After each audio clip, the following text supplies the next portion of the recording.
Hi everyone, this is a little update on my Barrage, and I have a surprise for you later. But first, it became painfully obvious that the torque twist on this was way too much at my grandma's. If you look at the videos, you'll see that it torques quite a bit, especially when going uphill with the heavy body. So, I made a few changes to it. I had it 4-linked already there, but I hadn't reinforced it. So, actually, let me turn my light on for you guys. If you look there, you'll see my 4-link down to the servo mounts on the rear. And then I had to make a plate when I got home because these were bending a lot when it'd flex, and now it don't do that. So, let's look underneath. You can see I moved my shocks out too when I got home.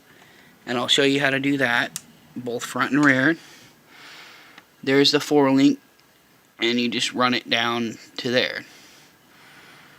So, as for the shocks, you can see they're on the outside now, meaning I have a full-size servo in there now too. And I moved my battery, my receiver, and my ESC to the front, so all the weight's on the front of it, because this body's rear heavy. And I'll flip it.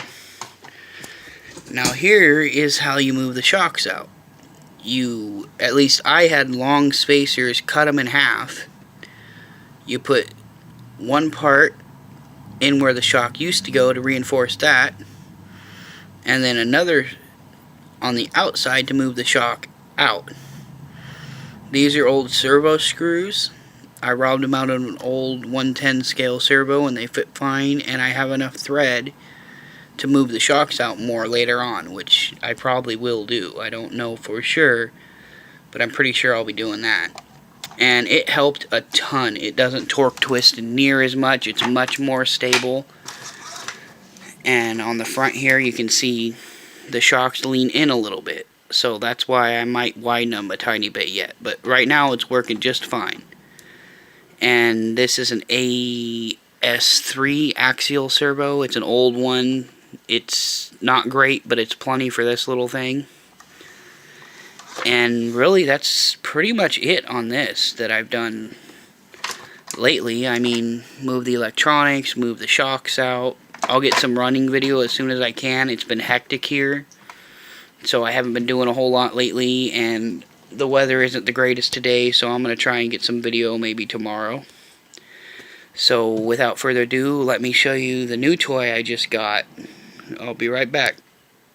Alright, check this out. This is what I traded my HPI Sprint 2 for. I wasn't liking the Sprint. My Exceed drifts a lot better. And my Sprint goes in dirt and stuff, which I end up in dirt a lot, and that's not good for belt drive. Anyways, this is a ECX Ruckus. I've got the stock tires there, the stock body, but I really dig the Volkswagen body and the Baja setup. It just looks badass. I love it. And let me show you a little bit of what's done to it here, because it is not stock. I got a bag of all the old stock parts, along with the stock tires and stuff. So if I can get the body off here. Alright, so it's got brushless system in it. It's got metal gears in the tranny. I've got several spur gears to try out on it. I put a better servo in it. I happen to have laying around. It's got nice tires on it, and it works awesome. I need to put oil in the shocks because they're empty, so it's kind of bouncy right now. And what else? Oh yeah, RPM arms, RPM casters, front and rear. It's got the HR metal shafts already. It's got RPM link ends. I mean, this thing's ready to go. I'm loving it. I've already been beating on it a little bit. It's got the RPM Servo Saver Eliminator, but it's been modified to put a Servo Saver on it. Doesn't seem to affect the durability at all. So, yeah, I actually have the stock Barrage servo in here instead of my drift car, and took the one out of here that's really weak and put it in my drift car, because you don't need a strong servo for drift. So yeah, I'm going to take this out, show you guys how it does as soon as I get the chance, and yeah, I just thought I'd show it off on my channel here so you guys can check it out. And that's pretty much it. I mean, it did come with a 3S battery here, but it's kind of bloated and I'm not sure if it's savable. I'm going to try and balance it out. The guy said it was doing some funky stuff on the charger, but it did work. But it runs like it's dead. So I'm going to try and save this, and then maybe I can do a comparison between my 2S, which this thing rips on 2S. It's got the brushless 3000 kV motor on it.